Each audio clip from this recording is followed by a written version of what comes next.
Hi everyone, today I am going to show you how to suspend a user temporarily in Google Workspace. Before that, I would like to explain what is a user suspension.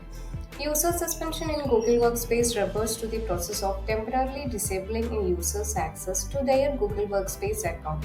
This can be done by a Google Workspace administrator for various reasons, such as security concerns or violation of the organization's policies. When a user is suspended, they are unable to access any of the services or data associated with their Google Workspace account, including Gmail, Drive, and Calendar. However, the suspended user's data is not deleted and can be accessed by other authorized users within the organization.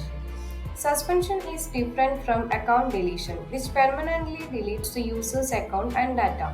Suspended users can be unsuspended by an administrator, which restores their access to their Google Workspace account. Now I am going to show you how to suspend a user in Google Workspace. So I'm going to open the Google Workspace admin console. You can simply open your Google Workspace admin console using this URL admin.google.com.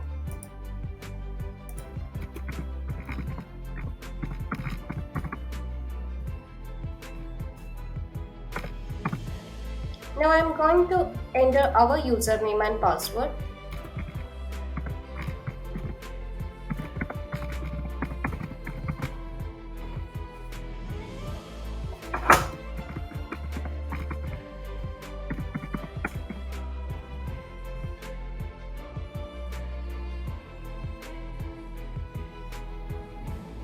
From this Google Workspace admin dashboard, you can click on this users option.